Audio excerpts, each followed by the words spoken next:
Bab 5846. Gustavo berkata cepat, mustahil.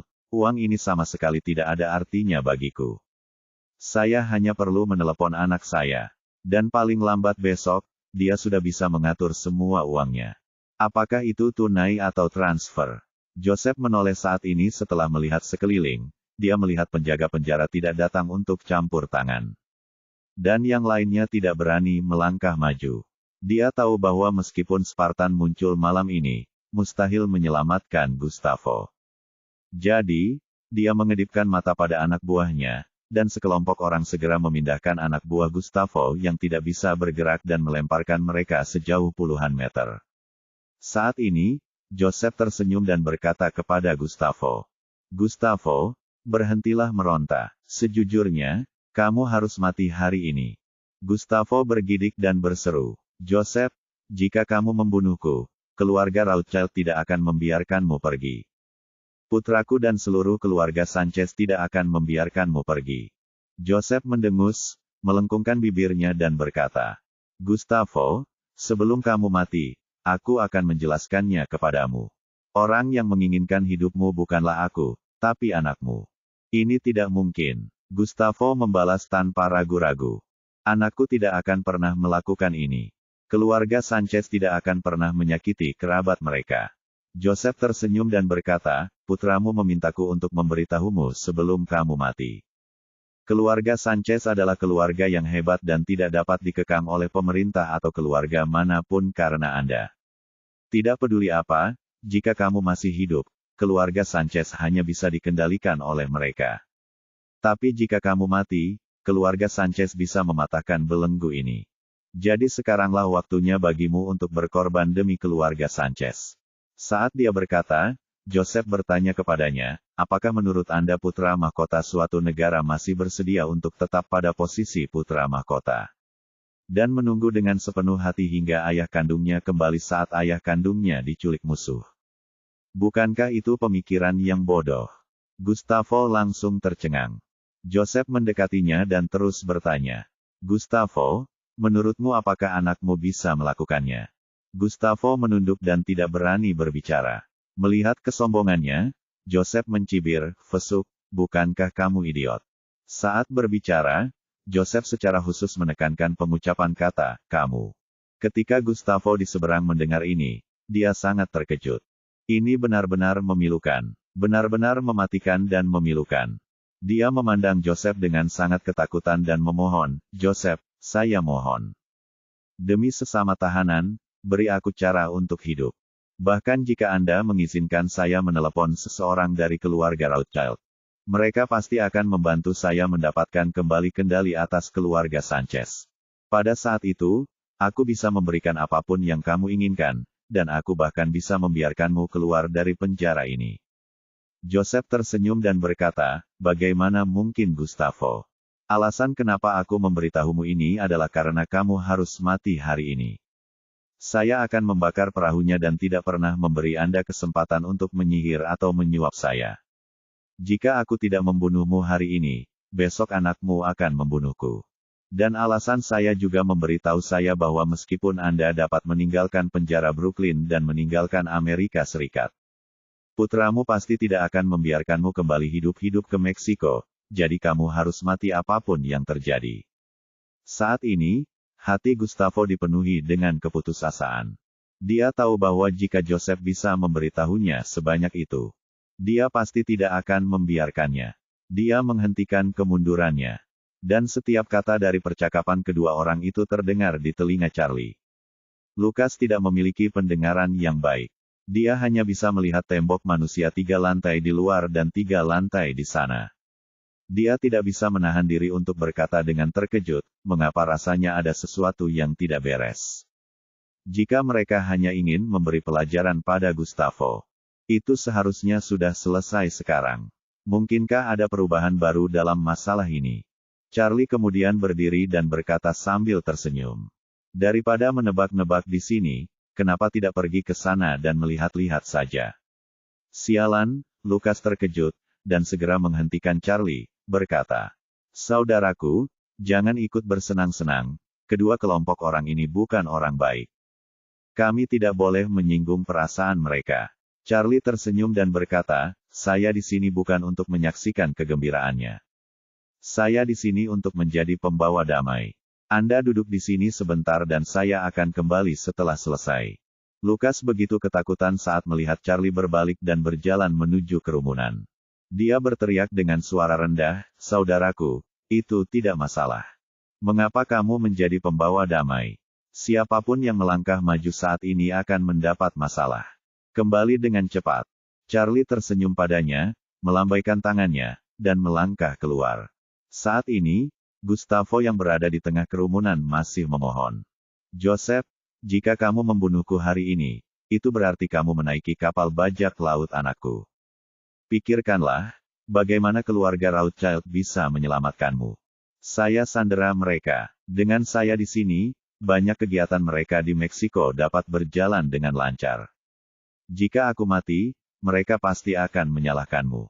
Joseph tersenyum dan berkata, tidak masalah. Setelah kamu meninggal, putramu akan segera bernegosiasi ulang dengan mereka. Dan saat itu dia akan menyelamatkanku. Gustavo berseru, bagaimana mungkin, Joseph? Dia bahkan ingin membunuh ayahnya sendiri. Bagaimana dia bisa menepati janjinya padamu? Dia besar tapi otaknya kecil. Kamu benar-benar bodoh. Kamu tidak tahu apa-apa, kata Joseph dengan nada menghina. Gustavo, apa menurutmu aku bodoh? Begitu banyak saudara laki-lakiku yang tahu bahwa kami diinstruksikan oleh putramu untuk membunuhmu. Jika dia tidak melindungiku atau kami, maka berita tentang dia membunuhmu akan menyebar. Dan dia tidak akan bisa berdiri kokoh. Sedangkan untuk keluarga Rothschild, mereka tidak akan bisa membalaskan dendammu setelah kamu mati.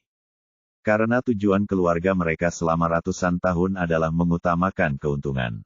Jika kamu mati, mereka pasti akan bekerja sama dengan putramu secepat mungkin. Kalau tidak, tidak ada yang hilang. Kamu bahkan tidak bisa memahami ini, bagaimana kamu bisa mencapai level ini. Gustavo benar-benar putus asa saat ini. Dia tahu bahwa dia pasti akan mati hari ini karena putranya telah menetapkan situasi kematian tertentu untuknya. Dan Joseph juga telah membuat rencana untuk membunuhnya. Bertekad, tidak ada orang di sekitarnya yang bisa melindunginya saat ini. Dan dia tidak memiliki kemungkinan lain selain kematian. Saat ini, Yusuf sudah kehilangan kesabaran untuk terus berkomunikasi dengannya. Jadi dia menunjuk ke bawahannya dan berkata dengan dingin, bunuh dia. Begitu dia selesai berbicara, beberapa pemuda yang memegang senjata tajam segera menghampiri Gustavo dan menjepitnya. Saat Gustavo melihat ujung pisau yang dingin, dia tidak bisa membayangkan betapa menyedihkan kematiannya hari ini. Saat ini, para minion terlihat ganas, mengacungkan belati di tangan mereka, dan hendak menusuk jantung dan belakang kepala Gustavo. Pada saat kritis ini, sebuah suara tiba-tiba datang dari luar kerumunan dan berteriak. Kalian, beri aku wajah. Hentikan tanganmu. Bab 5847. Suara tiba-tiba dari luar kerumunan membuat semua orang tanpa sadar menoleh ke belakang. Baik Joseph maupun Gustavo tidak menyangka ada orang yang akan melakukan intervensi saat ini. Saat dia bertanya-tanya, Charlie sudah berpisah dari orang-orang di luar dan berjalan mendekati Gustavo dan Joseph. Anak laki-laki yang didorong menjauh tidak mengerti mengapa mereka didorong ke kedua sisi oleh anak laki-laki jangkung dan kurus ini. Sebelum mereka sempat bereaksi, orang tersebut sudah melewati mereka. Ketika Joseph melihat Charlie memiliki wajah oriental yang asing, dia segera menunjuk Charlie dengan marah dan bertanya, siapa kamu sebenarnya? Apakah kamu mencari kematian? Setelah mengatakan itu, dia tidak ingin membuang waktu untuk Charlie. Dan langsung memarahi dua orang di sekitarnya. Tarik anak ini keluar dan pukul dia sampai mati. Begitu mereka berdua mendengar ini, mereka segera bersiap dan mendekati Charlie. Menurut mereka, Charlie tinggi dan kurus. Dan tampak seperti tipe orang yang tidak pernah berolahraga. Dan mereka berdua adalah pria berotot yang lebih besar dari mulut mangkuk. Memberi pelajaran pada Charlie itu mudah. Kedua orang itu dengan cepat mendatangi Charlie, salah satu dari mereka mengulurkan tangan. Dan hendak meraih Charlie dan menyeretnya keluar. Tanpa diduga, Charlie tiba-tiba menjadi marah dan mengambil tindakan.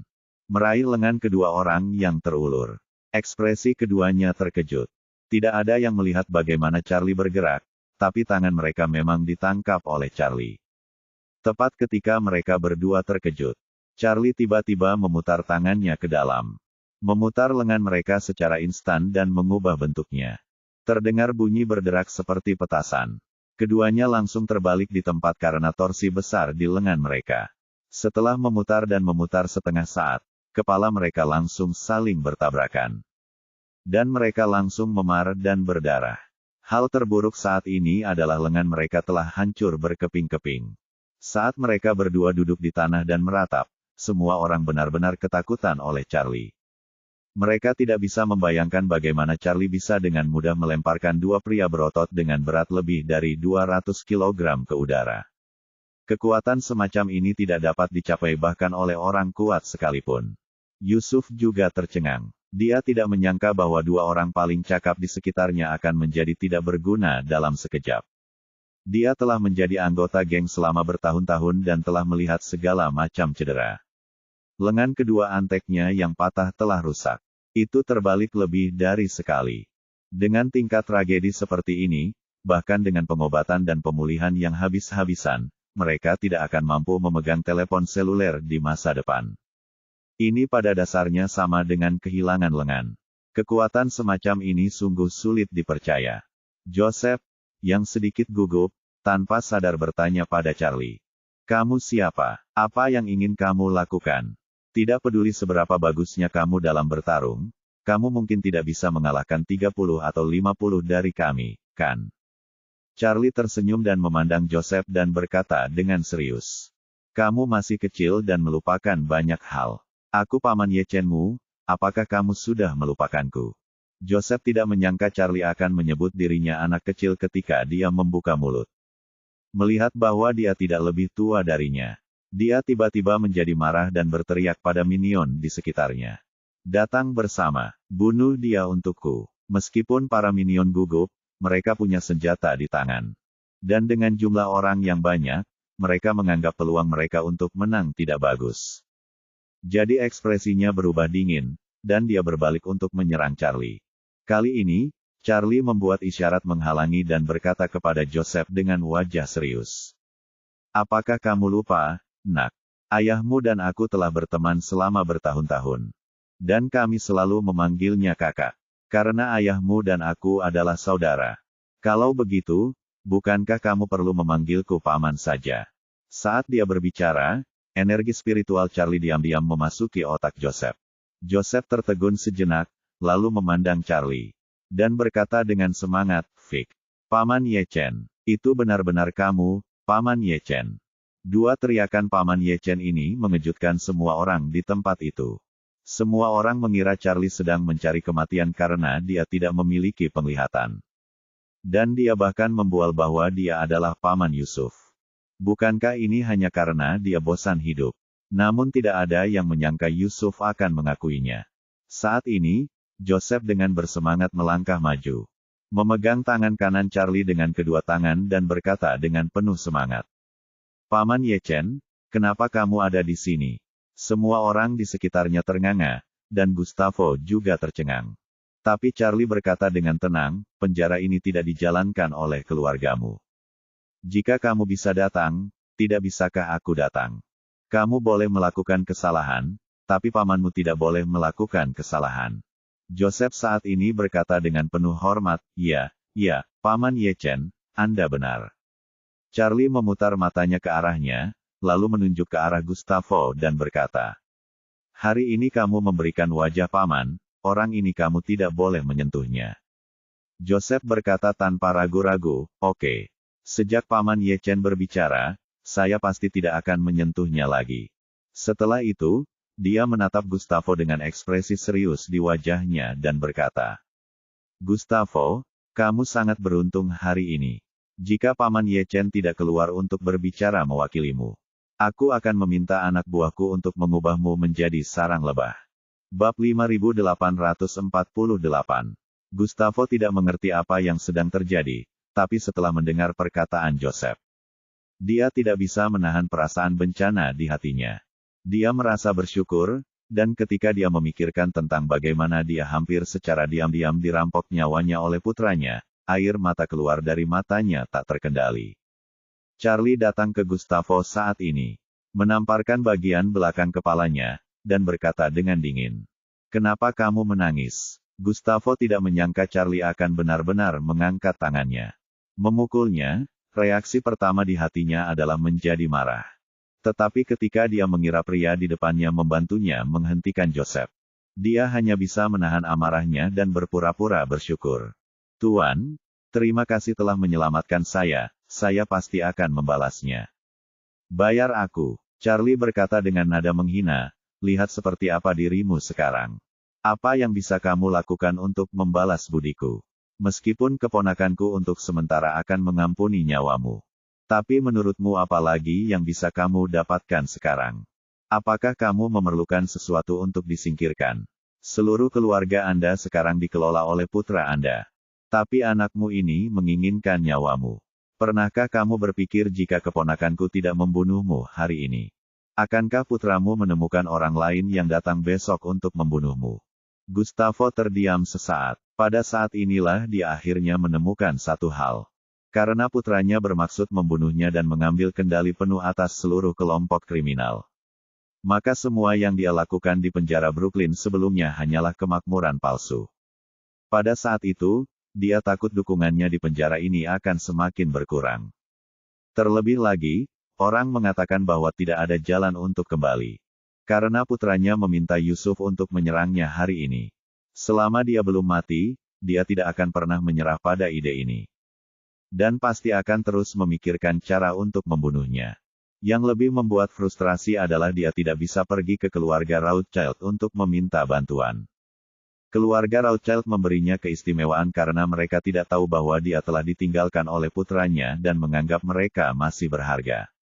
Jika itu benar-benar terjadi, maka dia akan kehilangan semua nilainya bagi mereka. Oleh karena itu, jika dia tidak dapat menemukan dukungan yang kuat, dia pasti akan mati di penjara ini tidak lama lagi.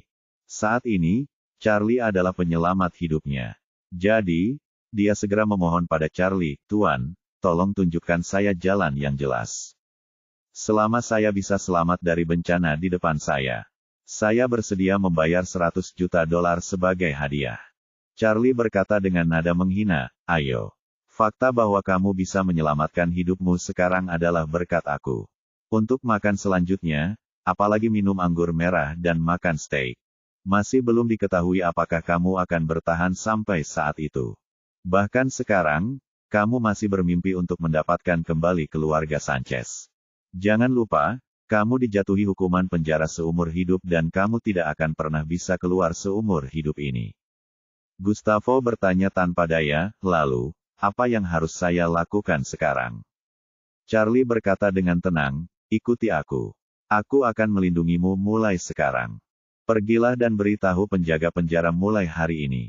Kamu akan pindah ke selku untuk tinggal bersamaku. Aku akan melindungi keselamatanmu." Gustavo tidak tahu kenapa Charlie masih mau membantunya meski dia tahu tidak ada harapan untuk kesembuhannya. Setelah memikirkannya, dia bertanya-tanya pada dirinya sendiri. Mungkinkah orang ini seorang gay? Pasti begitu. Kalau tidak, mengapa dia membantu saya dan mengapa dia bersedia melindungi saya? Dia juga memintaku pindah ke selnya untuk tinggal bersamanya. Tapi apa yang dia sukai dariku? Lagi pula, aku sudah tua. Saat ini, Charlie melihat Gustavo tidak berbicara lama. Lalu berkata dengan dingin, "Saya memperingatkan Anda, saya tidak membantu Anda dengan sia-sia. Jika aku membantumu, kamu harus mematuhi perintahku dalam segala hal. Kamu harus melakukan apapun yang aku minta. Kalau tidak, aku akan memberitahu keponakanku bahwa aku tidak peduli apakah kamu hidup atau mati, mengerti?" Gustavo gemetar ketakutan dan berkata dengan cepat, Saya mengerti, saya mengerti." Saat dia berbicara, dia menekan rasa malu di dalam hatinya. Berjalan ke arah Charlie, menundukkan kepalanya, dan tersedak. "Saya akan melakukan apapun yang Anda minta mulai sekarang.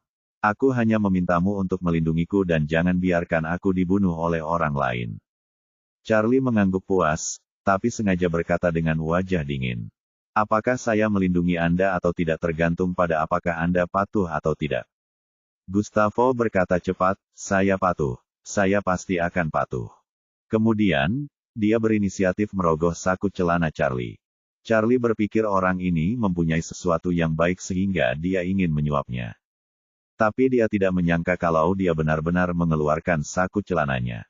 Kemudian memegang saku celana di tangannya dan menatap Charlie dengan sedih. Dengan ekspresi di wajahnya, dipermalukan tetapi bersedia mengakomodasi. Charlie segera memahami maksud orang ini. Bukankah ini lelucon dari serial TV, Prison Break? Orang tua ini masih mengira dia punya rencana untuknya. Merasa jijik, Charlie mengangkat tangannya dan menamparnya beberapa meter jauhnya. Dia mengutuk dan berkata, apakah kamu sakit? Apakah kamu pikir aku gay? Jika kamu membuatku jijik lagi, aku akan melepaskanmu dan keponakanku akan memukulmu sampai mati. Gustavo ditampar wajahnya untuk pertama kali dalam hidupnya, dan wajahnya langsung membengkak. Meskipun pikiran pertamanya adalah marah. Dia sangat marah sehingga dia ingin mengeluarkan AK-47 begitu saja. Dan kemudian menembakkan semua peluru ke arah Charlie. Namun sedetik berikutnya, ia tiba-tiba merasa lega dan bersyukur bisa selamat dari bencana tersebut. Tampaknya Yusuf, sang paman yang tiba-tiba muncul, tidak sedang berkomplot melawannya. Dan dia akhirnya tidak lagi harus menanggung penghinaan. Segera, kegembiraan itu sepenuhnya menekan kemarahan sebelumnya. Dan senyuman muncul di wajahnya untuk pertama kalinya, tapi senyuman ini terlihat sangat menyanjung. Dengan ekspresi tersanjung di wajahnya, dia memandang Charlie dan berkata sambil tersenyum. Maaf, Tuan Ye Chen, saya salah paham. Jangan marah. Jangan marah. Mulai hari ini, apapun yang Anda minta, saya akan melakukannya. Bab 5849. Antek Joseph belum pulih dari keterkejutan dan keterkejutannya. Mereka tidak dapat memahami bahwa bos telah merencanakan berhari-hari hanya untuk mencari kesempatan membunuh Gustavo. Tapi hasilnya akan segera terjadi. Dia hampir berhasil. Namun tiba-tiba seorang yang disebut paman bos muncul. Kuncinya adalah paman ini jauh lebih muda dari bosnya. Yang lebih keterlaluan lagi adalah paman muda itu berdiri dan mengucapkan sepatah kata. Dan bos segera membatalkan semua rencana. Namun, karena mereka dipilih oleh Joseph untuk melaksanakan rencana ini, setidaknya kesetiaan mereka terjamin, jadi meskipun mereka terkejut. Selama bos berbicara, mereka hanya bisa menuruti tanpa syarat. Charlie juga tahu masalah ini belum selesai. Ada konflik antara kedua belah pihak hari ini. Dan anak buah Gustavo semuanya dipukuli hingga jatuh ke tanah. Meskipun keluarga Rothschild tidak datang untuk bertanya. Kepala penjara pasti akan menanyakan apa yang terjadi. Dan jika hari ini Gustavo belum meninggal, Joseph harus memberikan penjelasan kepada putra Gustavo. Oleh karena itu, bagaimana menstabilkan kedua tujuan ini dan mencegah kejadian-kejadian hari ini mempunyai akibat-akibat selanjutnya adalah prioritas utama saat ini. Jadi, Charlie berkata kepada Joseph, keponakan, mintalah saudara-saudaramu untuk minggir dulu. Saya perlu mengobrol baik dengan Anda dan Gustavo tentang sesuatu. Hanya ada dua hal yang ada di pikiran Joseph saat ini. Charlie adalah pamannya, dan dia harus mematuhi perintahnya tanpa syarat. Oleh karena itu, dia berkata kepada Charlie tanpa berpikir. Paman, jangan khawatir, saya akan segera mengaturnya. Setelah itu, dia memanggil beberapa pria, dan setelah berbisik beberapa saat, orang-orang itu segera mundur lebih dari 10 meter untuk memberi ruang bagi mereka bertiga. Charlie berkata saat ini, masalah ini telah menjadi masalah besar hari ini. Semua tahanan telah melihat konflik di antara kalian berdua lagi. Untungnya, mereka belum melihat Yusuf akan membunuh. Jadi sekarang kita harus membahas kesatuan kaliber untuk menangani orang-orang di penjara ini. Termasuk sipir, untuk mencegah masalah terus bergejolak. Joseph berkata dengan hormat, Paman Ye Chen, Anda dapat membuat keputusan dalam segala hal. Aku akan mendengarkanmu. Charlie puas, dia mengangguk dan memuji, kamu keponakan yang baik. Setelah mengatakan itu, dia melihat ke arah Gustavo lagi dan bertanya, bagaimana denganmu? Gustavo dengan cepat membungkuk dan berkata, Tuan Ye Chen, aku Aku akan menuruti perintahmu. Charlie mengangguk dan berkata dengan serius. Karena Anda mengizinkan saya mengambil keputusan, saya akan memberitahu Anda solusi umum saya. Pertama-tama, untuk masalah hari ini, tidak peduli siapa yang berada di penjara, ketika orang bertanya. Mereka harus mengatakan bahwa Joseph sangat tidak puas dengan hak istimewa yang telah lama dinikmati Gustavo. Jadi dia ingin mengambil kesempatan ini untuk memberi pelajaran pada Gustavo. Dan tidak ada yang lain. Keduanya segera mengangguk dan sepenuhnya menyadari apa yang dikatakan Charlie. Charlie melanjutkan, kedua, mungkin ada informan dari putra Gustavo di sini. Jadi jangan menunggu sampai dia berbalik dan mempertanyakan kesuksesan Anda. Kamu bisa meneleponnya saat kamu punya waktu luang untuk sementara waktu. Katakan padanya bahwa hari ini adalah untuk mengujinya terlebih dahulu untuk melihat apakah ada tindakan dari penjaga penjara. Dan kemudian katakan padanya bahwa Anda akan menemukan peluang untuk menerapkan masalah ini dalam 2 hari ke depan. Joseph tentu saja menyetujui 10,000%, tetapi Gustavo berkata dengan sedikit khawatir.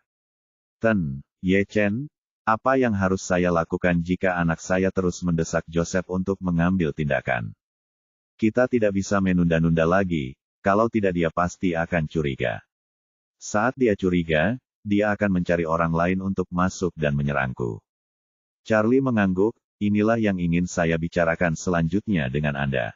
Setelah jeda, Charlie melanjutkan, pertama-tama, saya baru saja mengatakannya, ini hanya taktik penundaan. Paling-paling bisa menunda ini selama 2 atau 3 hari. Jadi aku akan mencari kesempatan untuk melindungimu dalam 2 atau 3 hari ini. Gustavo bertanya dengan gugup, Tuan Ye Chen, apakah kamu punya rencana sekarang? Bisakah kamu melindungiku agar tidak dibunuh oleh anakku? Dulu. Charlie tersenyum dan berkata, jika Anda ingin menghindari pembunuhan oleh putra Anda di sini, maka Anda harus mulai dengan sipir untuk memberi Anda perlindungan tambahan. Kalau begitu aku yakin sama sekali tidak ada seorang pun di penjara ini yang bisa membunuhmu. Gustavo berkata dengan ekspresi agak malu. Meskipun sipir di sini tampaknya tidak memiliki status yang tinggi. Dia sebenarnya dari keluarga Rothschild. Dia hanya menerima perintah dari keluarga Rothschild dan tidak memandang rendah orang luar sama sekali. Ketika saya meminta bantuannya, dia bukan saja tidak setuju, tetapi dia akan melaporkan situasinya kepada Rothschild sesegera mungkin. Jika mereka tahu anak saya ingin membunuh saya, kemudian mereka juga tahu bahwa saya telah kehilangan nilai di mata mereka. Dan aku hanya akan berada dalam bahaya yang lebih besar saat itu. Charlie bertanya kepadanya, bisakah Anda membawa saya menemui sipir ini? Tidak bisa, Gustavo berkata dengan jujur, orang ini sangat aneh. Dia jarang menghubungi narapidana. Dia hanya datang untuk memeriksa beberapa kali dalam setahun. Para tahanan tidak dapat melihatnya pada waktu lain, dan bahkan jika saya ingin melihatnya, saya harus menyapa terlebih dahulu dan memeriksa waktunya. Jika dia ingin bertemu dengan saya, dia akan menemui saya di ruang tamu terpisah di area penjara. Charlie bertanya dengan heran, apakah kamu selalu bertemu di ruang resepsi? Apakah kamu belum pernah ke kantornya? Tidak. Charlie bertanya lagi, kalau begitu, bisakah kamu pergi ke kantornya untuk menemuinya? Tidak. Gustavo menggelengkan kepalanya, manajemen di sini masih sangat ketat. Saya masih belum tahu seperti apa area internal kantor mereka. Charlie bertanya dengan rasa ingin tahu, saya mendengar orang lain berkata bahwa Anda memiliki banyak kebebasan di sini.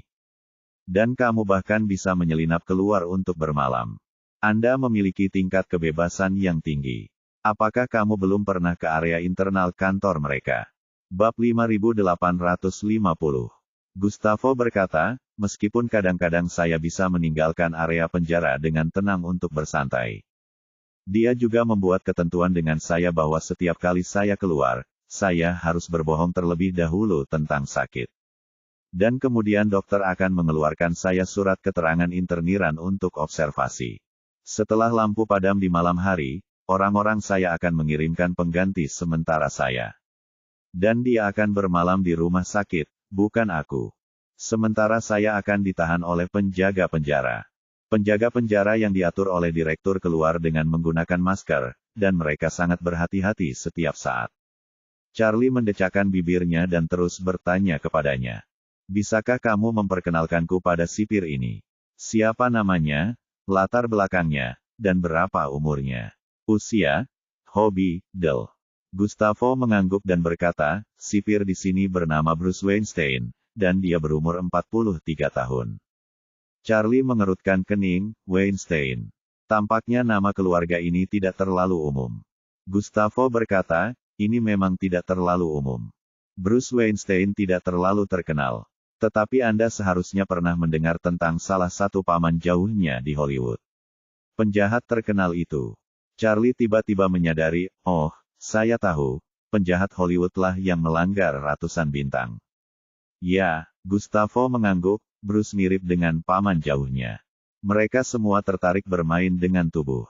Selain menghasilkan uang, hobi terbesarnya adalah perempuan. Charlie mengangguk sedikit dan berkata sambil tersenyum. Jika dia suka bermain dengan wanita, maka ada titik masuknya. Saat dia berbicara, Charlie bertanya lagi, apakah ada transfer keuntungan antara Anda dan Bruce ini? Gustavo berkata, di permukaan, tidak ada transfer manfaat. Bagaimanapun, dia adalah anggota keluarga Rothschild. Dan dia tidak berani terlalu sombong. Namun, diam-diam, aku punya orang yang mengatur beberapa wanita cantik untuknya di luar. Charlie mengangguk dan berkata, kalau begitu, kamu harus mencari cara untuk membuat janji dengannya. Lebih cepat lebih baik, dan kamu harus membawaku menemuinya. Gustavo bertanya, Tuan Ye Chen, bagaimana saya harus memperkenalkan Anda kepadanya? Charlie berkata, sederhana saja, katakan saja Anda pernah menjalin hubungan dengan saya di Meksiko sebelumnya. Tapi Anda tidak menyangka saya akan ditangkap karena imigrasi ilegal. Jadi kamu ingin dia lebih menjagaku di penjara. Setelah mengatakan itu, Charlie menambahkan, jangan biarkan bantuannya sia-sia. Cepat dan atur beberapa keindahan untuknya. Semakin cantik semakin baik, rawat dia dengan baik malam ini. Gustavo mengangguk, oke, saya akan mengaturnya. Saat dia mengatakan itu, dia mengeluarkan ponsel dari sakunya. Ketika Joseph melihat bahwa dia sebenarnya memiliki ponsel, dia langsung berkata tanpa sadar. Sialan, dari mana kamu mendapatkan ponsel itu? Dapatkan aku satu kapan-kapan. Charlie memutar matanya ke arahnya dan memarahi, diam. Kami sedang sibuk dengan bisnis, jangan menyela. Joseph segera menutup mulutnya dengan sadar. Gustavo menemukan sebuah nomor dan memutarnya. Setelah memberikan instruksi kepada pihak lain melalui telepon, dia berkata kepada Charlie. Ye Chen, aku sudah membuat pengaturan. Dua Miss World kebetulan menghadiri sebuah acara di New York malam ini. Awalnya aku hanya ingin keluar dan bersenang-senang, tapi sekarang itu dimaksudkan untuk Bruce. Charlie mengangguk, sekarang belum terlalu dini. Kamu harus segera menemukan cara untuk menghubunginya dan membuat janji dengannya. Gustavo berkata tanpa berpikir, baiklah Tuan Ye Chen, saya akan menghubungi dia sekarang. Saat ini, selama kabar putra Gustavo ingin membunuhnya belum bocor. Statusnya di penjara ini masih belum bisa ditandingi oleh siapapun, termasuk Joseph. Oleh karena itu, saat ini, ia masih memiliki status dan keistimewaan unik di penjara Brooklyn. Setelah dia menelepon dan mengatur kedua gadis itu malam ini, dia menelepon langsung ke sipir penjara. Di telepon, dia berkata dengan samar, Bruce. Sejumlah barang baru telah tiba malam ini. Saya ingin tahu apakah Anda punya pengaturan. Jika tidak, Anda dapat membantu saya memeriksa barangnya. Ketika sipir mendengar ini, dia langsung berkata dengan semangat. Saya tidak punya rencana apapun malam ini, Tuan Sanchez. Apakah kamu benar-benar memiliki barang bagus untuk tiba? Kepala penjara sangat penting bagi keluarga Rothschild. Seorang budak rumah tangga dengan nama keluarga asing. Dan dia hanya memegang posisi sipir. Dari sini terlihat bahwa ia sebenarnya kurang menikmati kehidupan mewah kelas atas. Untuk memastikan hak istimewanya di sini, Gustavo telah mengatur pesta lain beberapa kali sebelumnya, yang merupakan pembuka mata bagi pihak lain. Oleh karena itu, ketika Gustavo mengatakan ada produk baru yang perlu diperiksa pihak lain tentu saja sangat bersemangat. Gustavo tersenyum saat ini dan berkata, kapan saya tidak pernah memenuhi kata-kata saya. Pihak lain segera berkata dengan hormat, iya, kamu benar. Gustavo juga memanfaatkan kesempatan ini dan berkata, tetapi sebaiknya kita bertemu lagi nanti. Saya punya teman yang juga datang. Saya ingin Anda mengenalnya sehingga Anda dapat membantu saya merawatnya di masa depan. Tapi pihak lain tidak bodoh. Dia mendengar bahwa Gustavo ingin menjodohkan dua wanita cantik untuknya. Dia tahu pasti ada yang harus dia lakukan. Setelah mendengar bahwa itu adalah tugas yang sederhana, pihak lain hampir tidak memikirkannya dan dia senang. Setuju, dia berkata sambil tersenyum, hal seperti ini sangat mudah bagi saya. Tunggu sebentar, Tuan Sanchez. Saya akan meminta seseorang untuk mengatur ruang resepsi. Dan kemudian undang kamu dan temanmu ke ruang resepsi. Mari kita bertemu. Gustavo menghela nafas lega dan berkata, tidak masalah, kalau begitu aku akan menunggu kabarmu. Gustavo menutup telepon, dan Joseph memandang dia dan iPhone di tangannya dengan tatapan kosong. Dan bergumam lagi, aku tidak peduli, Gustavo, kamu harus memberiku ponsel. Meskipun Joseph secara tidak sadar diberi saran psikologis oleh Charlie. Berpikir bahwa Charlie adalah pamannya yang telah lama hilang, tetapi dia masih dapat mempertahankan sebagian besar pemikiran normalnya dalam banyak kasus. Dia sudah lama menantikan ponsel. Dan saat ini, keinginan kuat untuk memiliki ponsel masih membekas di benaknya.